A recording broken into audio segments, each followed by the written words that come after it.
Response team और Covid के जो रुग्णों की अनेक प्रकार से सेवा करने वाले वैद्यकीय सेवा है, सफाई कर्मचारियों की सेवा है, खाना खिलाने वालों की सेवा है, ऐसे सारे कोविड सेवा करने वाले और आप सभी को मेरा अभिवादन और विनम्र प्रणाम। हम जीतेंगे, निश्चित जीतेंगे, क्योंकि यह जो भारत राष्ट्र है यह साधारण राष्ट्र नहीं है, यह अत्यंत प्राचीन राष्ट्र है और काफ़ी लोक संख्या के साथ रहा हुआ यह राष्ट्र है। तो निश्चित रूप से इसने अनेक संकटों का सामना किया है और उन संकटों को पार करते हुए यह राष्ट्र हमेशा उभरा ही है, उन्नत ही हुआ है। तो इस संकट के ऊपर भी हम निश्चित रूप से विजय पाएंगे ही। और ये सिर्फ भारत राष्ट्र नहीं है, हम जानते हैं कि कितने सारे राष्ट्र, यदि हम जनसंख्या के प्रतिशत में देखते हैं तो शायद भारत से ही ज़्यादा समस्या से वो जूझ रहे हैं या जूझे हैं। तो भारत राष्ट्र भी जब यह दूसरी लहर आ गई तब शुरू में हम थोड़े लड़खड़ाए निश्चित, क्योंकि वो इतने वेग से आई, लेकिन अब हम निश्चित रूप से संस्था स्तर पे है, सरकारी स्तर पे है, समाज के स्तर पे है, हम संगठित हो रहे हैं और हम इस कठिनाई का सामना करेंगे। ऐसा कहते हैं कि कठिनाइयाँ जो आती है वो कठिनाइयाँ नहीं होती है, वह अवसर कठिनाइयों का रूप लेकर आता है। हर कठिनाई में अवसर छुपा हुआ होता है, हर कठिनाई में हमारे उन्नति का अवसर छुपा हुआ होता है। तो इस कठिनाई में भी यदि हमें इसका सामना करना है, विजय प्राप्त करने तक सामना करना है, तो इसमें छुपे हुए 5 अवसरों को हम निश्चित रूप से देख सकते हैं। एक है, हमें अपनी प्राण शक्ति को वाइब्रेंट करना है, प्राण शक्ति बढ़ाना है। हम सब जानते हैं कि कोविड में हमारे लंग्स ही ज़्यादा बाधित होते हैं।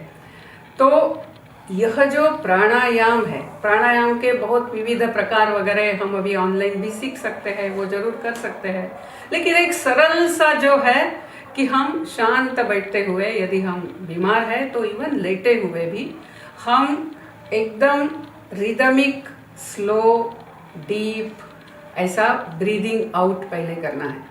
जितना हम सांस छोड़ सकते हैं उतना हमारी अंदर सांस लेने की क्षमता बढ़ती है। ये बहुत बड़ा तत्व इसमें छिपा है। जितना हम देते हैं उतना हम ले सकते हैं। तो जितना धीरे धीरे हम जितना अच्छी तरह से सांस छोड़ पाएंगे उतना हमारी सांस लेने की शक्ति यानी प्राणवायु अंदर जाने की यानी हमारी प्राण शक्ति बढ़ने की उसमें संभावना होती है। एक बार मुझे बहुत बरस पहले की बात है, मुझे उस समय अपने देश में योग इतना फैला हुआ नहीं था, तो एक व्यक्ति मुझे बता रहे थे कि आपको पता नहीं, छोटी छोटी योग की प्राणायाम की बातें सीखने के लिए मुझे हिमालय में बहुत जगह घूमना पड़ा। योगियों से जो अंदर अंदर गुफा में छिपे हैं उनसे पूछना पड़ा। आज हमारा भाग्य ये है कि ये सारा उपलब्ध है, सिर्फ हमने निश्चित रूप से बैठते हुए यह करने की ही आवश्यकता है। तो यह पहला कि हम अपनी प्राण शक्ति बढ़ाए। उसमें और एक है जो कल ही मैं देख रही थी, वो कितना उस पर रिसर्च हुआ है ये मैं नहीं जानती, लेकिन अलग प्रकार से रिसर्च निश्चित हुआ है और वो ऐसा कहते हैं कि यदि हम ओंकार का उच्चारण बार बार यानी कुछ समझिए 5 मिनट के लिए, 10 मिनट के लिए सवेरे और शाम को करते हैं तो उससे हमारी इस कोविड से मुकाबला करने की शक्ति बढ़ती है। हम सब जानते हैं कि ये पूरा विश्व ही एक स्पंदन है, यानी आज अभी मैं बोल रही हूँ वो स्पंदन के रूप में अलग अलग एनर्जी में सेव होते हुए आखिर आप सबके पास पहुँच रहा है। तो हर कुछ स्पंदन है, यानी शब्द स्पंदन है, हम देख रहे हैं वो स्पंदन है। ये कुर्सी है, इसमें छोटे छोटे अणु परमाणु है, उसमें भी बहुत वेग से स्पंदन चल रहा है। तो ओंकार का जो स्पंदन है वो शरीर में सकारात्मक बदलाव लाता है। ये अन्य रिसर्च में, संशोधन में सिद्ध हुआ है। कोविड को लेते हुए अभी नहीं हुआ है, लेकिन एक डॉक्टर अपना अनुभव बता रहे थे कि यदि हम ओंकार का उच्चारण करते हैं तो हमारी वह शक्ति बढ़ती है। अभी ओंकार का उच्चारण हम दोनों संध्या के समय, यानी जैसे प्रातः संध्या है और सायं संध्या है, दोनों समय यदि करते हैं तो उस समय स्पंदनों को रिसीव करने की और उसके अनुसार शरीर में परिणाम लाने की शरीर और मन की तैयारी ज़्यादा होती है। तो इसीलिए अपनी प्राण शक्ति बढ़ाने के लिए एक अवसर हमें मिला है। और ये प्राण शक्ति हमें सिर्फ अभी कोविड से लड़ने के लिए ही नहीं, पूरे जीवन में ही आवश्यक होती है। तो वो हम आत्मसात करेंगे और निश्चित रूप से, नियमित रूप से प्राणायाम और ओंकार के पठन में हम लगेंगे।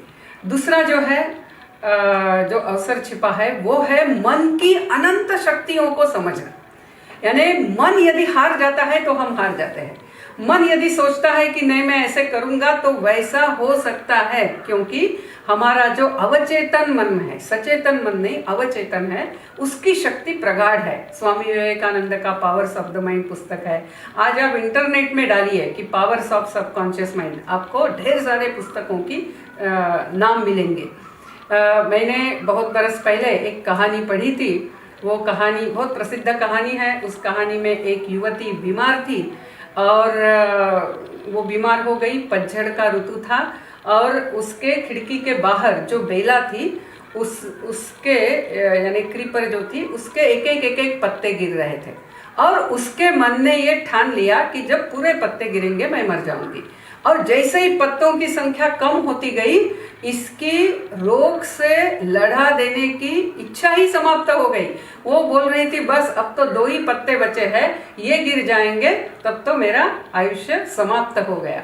तो दूसरा एक जो कलाकार, ये सारे कलाकार ही थे, कलाकारों की कॉलोनी थी वो, तो दूसरे एक कलाकार ने ये समझ लिया कि ये मन से हारी है। तो उन्होंने क्या किया, उन्होंने रात में बैठते हुए बाहर उस खिड़की के कांच पर ही उस बेल के 2 पत्तों का उन्होंने चित्र निकाला।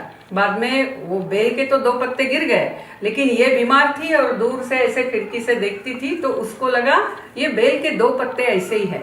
अभी पत्ते गिरने का समय हो गया फिर भी पत्ते गिरे नहीं हैं। और फिर उसको उत्साह आ गया कि नहीं, इसका मतलब मैं मरने वाली नहीं हूँ।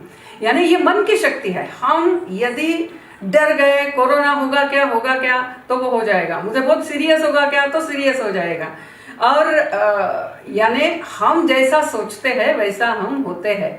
तो इसीलिए ये मन की शक्ति बढ़ाना है। तो रोज मैं क्या चाहती हूँ, मैं स्वास्थ्य चाहती हूँ, मैं सबके साथ योग्य व्यवहार करना चाहती हूँ। तो जब ये अवचेतन मन, वो तो हमेशा जागरूक रहता है, सचेतन मन जब शांत होने का समय होता है यानी निद्रा के पहले, और जब हम सवेरे उठते हैं, हम थोड़ी देर के लिए यदि स्वास्थ्य का सकारात्मक विचार करें, अपने पूरे परिवार का, समाज का, राष्ट्र का, इस पूरे मानव समाज के सामने जो समस्या है उसका सकारात्मक विचार करेंगे तो मन की जो सकारात्मक शक्ति है वो निश्चित रूप से जागृत होगी। तो दूसरा ये हमें अवसर मिला है अपनी मन की शक्ति सकारात्मक कार्यों में लगाने का तरीका प्राप्त करने का। तो ये दूसरा अवसर मिला है। फिर तीसरा जो है कि आज कभी होता नहीं था, हमेशा हर कोई अपने इसमें है, बच्चे अपने पढ़ाई में है, स्कूल में जाते हैं, माँ पिताजी अपने काम में हैं, लेकिन आज हम एक जगह बैठना पड़ रहा है, परिवार एक साथ है। तो रोज टीवी पे क्या चल रहा है और डर के मारे शायद अपने परिवार में भी किसी को कोरोना हो रहा है, ये सारा लेते हुए सतत नकारात्मक भय के वातावरण में रहने के बजाय आज हमें जो एक साथ रहना है, हम कैसे रहेंगे? तो यह जो कालखंड है जब हमें एक साथ अंदर ही रहना पड़ा है, वो हमारे बच्चों के, हमारे परिवार के स्मृति में एक अविस्मरणीय ऐसा काल हो, ऐसा प्रयास हम करेंगे। और बहुत ज़्यादा ये टीवी वगैरह कितना कोरोना हो रहा है, कितनी संख्या बढ़ रही है, ठीक है, एक बार देख लिया हो गया, बाकी हमारा समय ऐसे सकारात्मक इसमें लगाना चाहिए। और हम कितने प्रकार से लगा सकते हैं, यानी हम ही जानते हैं कि यदि परिवार तय करता है तो बहुत सारा कुछ हो सकता है। आप ऐसा भी कर सकते हैं कि आप एक नई भाषा सीखने का तय कर सकते हैं। तो सब लोग सीखेंगे, आजकल मोबाइल पे तो सारे ऐप उपलब्ध है। हम भाषा सीखेंगे, फिर हम एक दूसरों के साथ एक दिन उसी भाषा में बोलेंगे। ये शुरू कीजिए, हमारा सारा दिमाग अच्छे इसमें लगेगा, हम नई भाषा सीखेंगे। मैंने ऐसा पढ़ा था कि इजराइल में जब सारे जू वापस गए इजराइल स्वतंत्र होने के बाद, तब हिब्रू भाषा कोई बोलता नहीं था, लेकिन एक थे व्यक्ति, वो घर में डिक्शनरी लेकर आए और बच्चे और पत्नी के सामने रखी और बोले आज से हम हिब्रू में ही बोलेंगे, हमें यदि शब्द नहीं आता है तो डिक्शनरी में देखेंगे और बात करेंगे, कोई दूसरी भाषा में बोलेगा मैं सुनूंगा नहीं। और ऐसा हर एक ने किया, तो पूरा यानी इजराइल में हिब्रू भाषा बहुत अच्छी तरह से सुधर गई। यानी हम भी कर सकते हैं, हम उत्तर भारत के हैं तो हम दक्षिण भारत की कोई भाषा सीखें, हम दक्षिण भारत के हैं तो हम पूर्व भारत या उत्तर भारत की कोई भाषा सीखें, या हम संस्कृत सीखें, घर में सारे संस्कृत में बोलना सीखें, और ये सारा उपलब्ध है। यानी पूरे परिवार, बहुत आनंद आएगा, सब एक दूसरों के साथ दूसरी भाषा में बात कर रहे। या हम सूर्य नमस्कार करें पूरा परिवार साथ में, और रोज उसको ऐड करें कि एक एक परिवार का कितना हो रहा है, और अपना जो डिस्टेंट परिवार है उनके साथ कंपेयर करें, हम ये भी कर सकते हैं।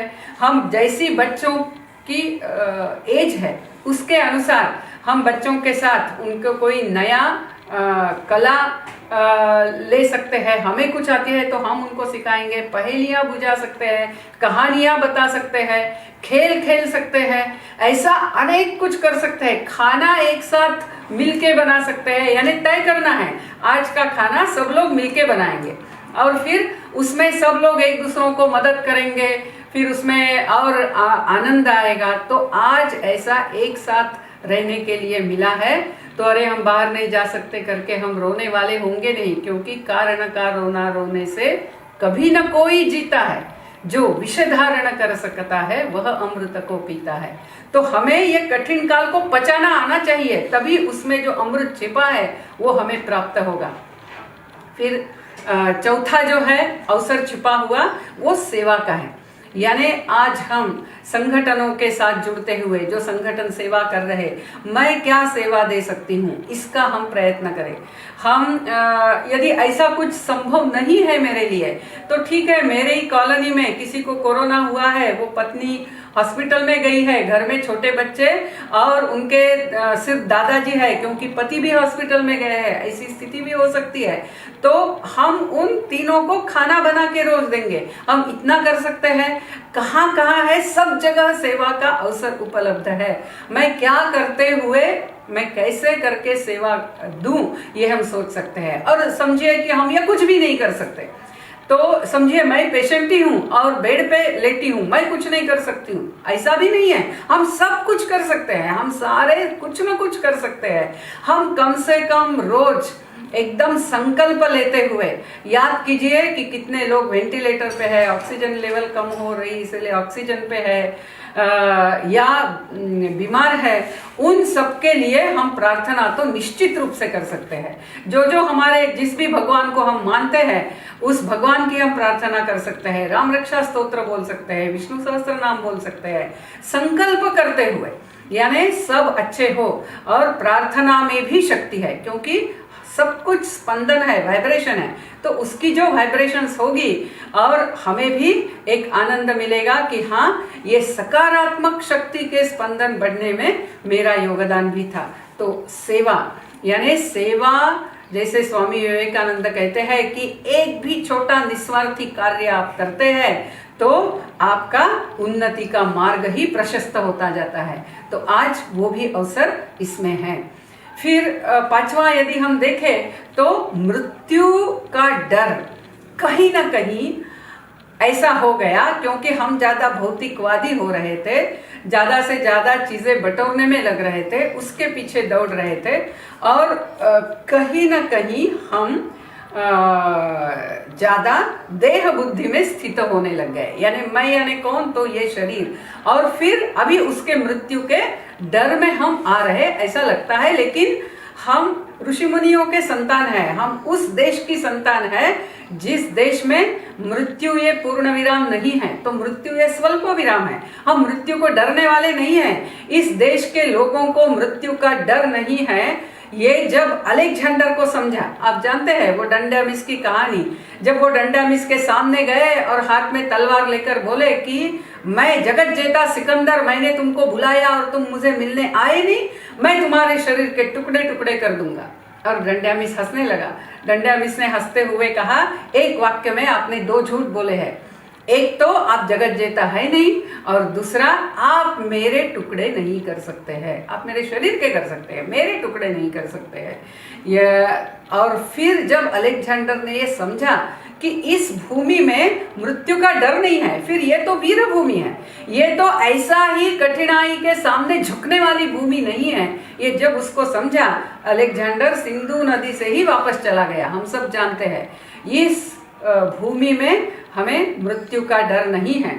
और ठीक है, जैसे हम जानते हैं कि एक न एक दिन हर एक को मृत्यु आने ही वाला है, लेकिन इसका अर्थ ऐसा नहीं है कि हम ठीक है चाहे जैसा रहेंगे, जो केयर लेनी है वो लेंगे, हम सामर्थ्य से जिएंगे, हम विजय से जिएंगे, हम योगदान करते हुए जिएंगे, और यदि मृत्यु का समय हो ही गया है तो हंसते हुए हम मृत्यु को झेलेंगे, हम मृत्यु का सामना करेंगे, क्योंकि हमारे देश में मृत्यु का डर नहीं है, जीवन अखंड है। मृत्यु तो सिर्फ जैसे कपड़े बदलते हैं वैसे शरीर को बदलना है।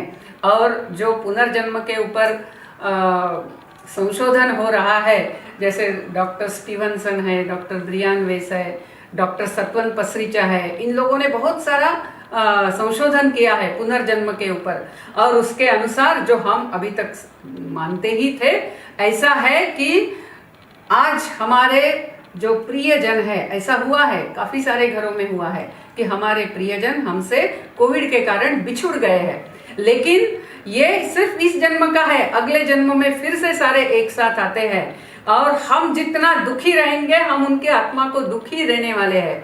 तो जो भी समस्या है, यानी मृत्यु का हमें डर नहीं है, हम मृत्युंजय है, और ऐसा आत्मविश्वास से यदि हम इस समस्या का सामना करते हैं तो निश्चित रूप से हम जीतेंगे ही।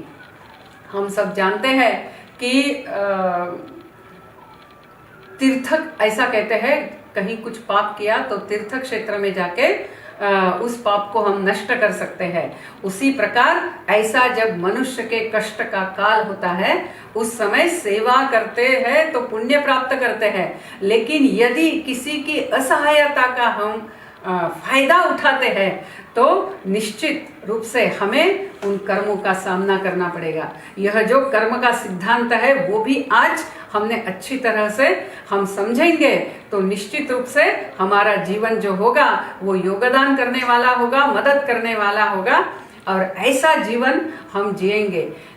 हर कठिनाई के अंदर जो छिपे हुए अवसर है, ऐसे अवसर हम हमारी प्राण शक्ति बढ़ाएंगे, हम हमारी मन की शक्ति बढ़ाएंगे, हम परिवार को बहुत आत्मीयता से जुड़ा हुआ और बच्चे सब कुछ नया सीखेंगे। हमें एक दूसरों के करीब आने के लिए समय मिला हुआ है, हमें सेवा का अवसर मिला है, और हमारे जीवन से हम मृत्यु का डर पूरा निकाल देंगे। ऐसा यदि हम होते हैं तो निश्चित रूप से, और हम होंगे ही, क्योंकि इस राष्ट्र के खून में है वो, सिर्फ हमें अभी याद दिलाकर उसका अभ्यास करने की आवश्यकता है, और वो हम करेंगे, और निश्चित हम कोरोना का युद्ध जीतेंगे।